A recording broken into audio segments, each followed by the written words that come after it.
ইউনূস পদত্যাগপত্র রেডি করে ফেলেছে বলে খবর পাওয়া যাচ্ছে। ড্রাফট হয়ে গেছে পদত্যাগপত্র, যে কোনো মুহূর্তে কিন্তু পালাতে পারে ইউনূস বাংলাদেশ ছেড়ে। এদিকে জরুরি বৈঠক শেষ না করেই বঙ্গভবন থেকে চলে গেলেন স্বরাষ্ট্র উপদেষ্টা জাহাঙ্গীর আলম চৌধুরী। যে কোনো সময় জাতির উদ্দেশ্যে ভাষণ দিয়ে পদত্যাগ করবেন প্রধান উপদেষ্টা। মুহূর্তের তাজা খবর, ইউনূস সরকার সেনা ক্যাম্পে সেনা হেফাজতে চলে যাচ্ছে। এই মুহূর্তের তাজা খবর, সবাই দেখেন, চোখ রাখেন। দেখতেছেন ইউনূস সরকার কিভাবে যাইতেছে, সেনা ক্যান্টনমেন্টে হেফাজতে যাইতেছে, পদত্যাগ করে সেনা ক্যাম্পে যাইতেছে। এই মুহূর্তের তাজা খবর, সবাই দেখেন, গাড়িগুলো যাইতেছে, সবগুলো একে একে সবগুলো যাইতেছে ক্যান্টনমেন্টের হেফাজতে যাইতেছে। কারণ 13 তারিখে তাদের জন্য ভয়াবহ অবস্থা রয়েছে, এই জন্য হয়তো তারা আগে সেনা হেফাজতে চলে যেতেছে। আজকে তাজা খবর, এখন রাতের খবর। এদিকে ভোটে লড়ার অনুমতি দিলে তবেই দেশে ফিরব, ইউনূসকে বিদে বললেন হাসিনা।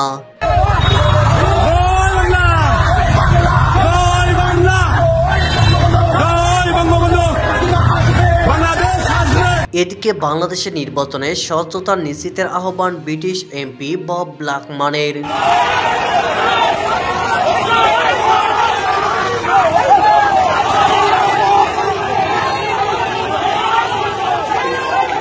এদিকে জরুরি বৈঠক শেষ না করে বঙ্গভবন থেকে চলে গেলেন স্বরাষ্ট্র উপদেষ্টা জাহাঙ্গীর আলম চৌধুরী।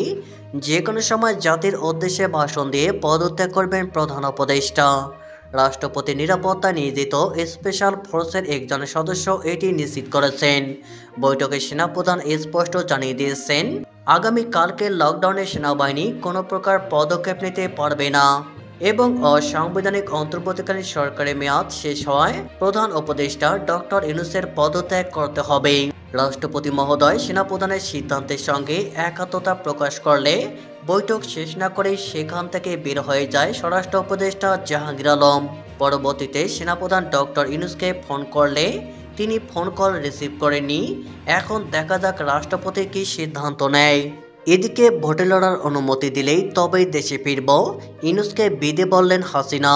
বাংলাদেশের প্রাক্তন প্রধানমন্ত্রী শেখ হাসিনা ফের একবার তোপ দেখেছেন ইউনূস সরকারের বিরুদ্ধে। দিল্লি থেকে দেওয়া এক সাক্ষাৎকারে হাসিনার দাবি, তার দেশে প্রত্যাবর্তন নির্ভর করছে বিভিন্ন শর্তের ওপর। তিনি জানিয়েছেন, আসন্ন নির্বাচনে আওয়ামী লীগের ওপর থেকে নিষেধাজ্ঞা প্রত্যাহার করা এবং অবাধ, সুষ্ঠু ও অন্তর্ভুক্তিমূলক নির্বাচন হলেই তবেই তিনি দেশে ফিরবেন। তার আরও দাবি, ইউনূস সরকার আমলে ভারতের সঙ্গে সম্পর্ক নষ্ট হচ্ছে বাংলাদেশের। ভারতীয় সংবাদ মাধ্যমকে দেওয়া এক সাক্ষাৎকারে তিনি জানিয়েছেন, তার ধারণা বাংলাদেশের সঙ্গে নয়াদিল্লির সম্পর্ক মজবুত থাকা উপমহাদেশের রাজনীতির জন্য জরুরি।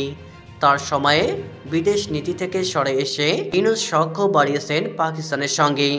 হাসিনার দাবি, পাকিস্তানের সঙ্গে সখ্য ভারতের সঙ্গে সম্পর্ক নষ্ট করবে। তাকে আশ্রয় দেওয়ার জন্য ভারত সরকারকে ধন্যবাদ জানান শেখ হাসিনা। তিনি বলেন, ভারত সরকার এবং এর জনগণের প্রতি তিনি কৃতজ্ঞ। তিনি বলেন, ভারতের প্রতি ইউনূসের শত্রুতা বোকামো।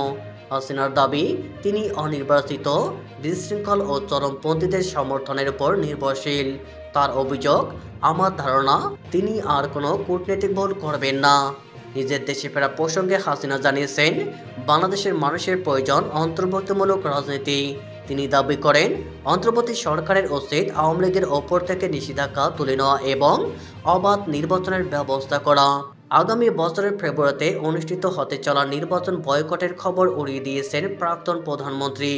হাসিনা জোর দিয়ে বলেন, আওয়ামী লীগকে বাদ দিয়ে কোনো নির্বাচনের বৈধতা নেই। তিনি বলেন, কয়েক কোটি মানুষ আমাদের সমর্থন করে, এতে আমাদের দেশের জন্য একটি বিশাল সুযোগ হাতছাড়া হবে।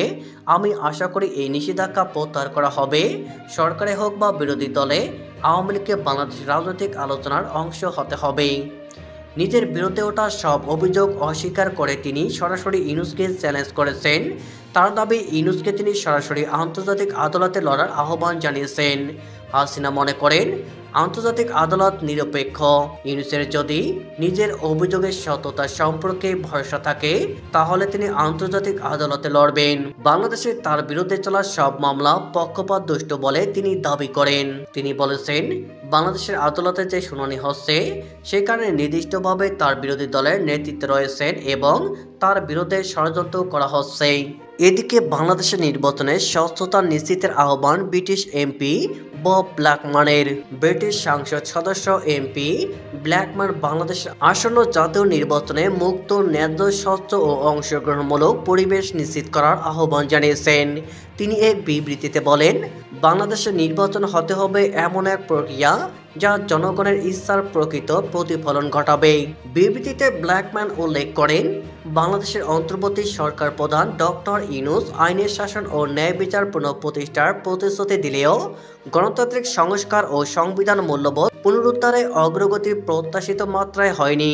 তিনি বলেন, ডক্টর ইউনূস একজন সম্মানিত ব্যক্তি, তার প্রশাসনের প্রতি আমাদের প্রত্যাশা উচ্চ। তার উচিত হবে দেশের সব রাজনৈতিক দল ও রঙের মানুষকে জাতি পুনর্গঠনের কাজে সম্পৃক্ত করা। এমপি ব্ল্যাকম্যান বিশেষভাবে বাংলাদেশের সংখ্যালঘু সম্প্রদায়ের নিরাপত্তা ও রাজনৈতিক অংশগ্রহণ নিশ্চিতের উপর জোর দেন। তিনি বলেন, যারা সাম্প্রতিক উত্তেজনাপূর্ণ পরিস্থিতিতে ভুক্তভোগী হয়েছেন তাদের নিরাপত্তা ও রাজনৈতিক প্রতিনিধিত্ব নিশ্চিত করতে হবে। বিবৃতির শেষে তিনি বাংলাদেশের সকল শুভানুধ্যায়ীদের আহ্বান জানান, দেশটির স্বাধীনতা, সংস্কৃতি ও ভাষার মর্যাদা রক্ষায় সবাইকে ঐক্যবদ্ধ হয়ে কাজ করতে হবে এবং ন্যায়ভিত্তিক সমাজ গঠনের পথে সহায়তা করতে হবে। এই বিবৃতি বাংলাদেশের নির্বাচনী পরিস্থিতি নিয়ে আন্তর্জাতিক মহলের বাড়তি আগ্রহের ইঙ্গিত দিচ্ছে।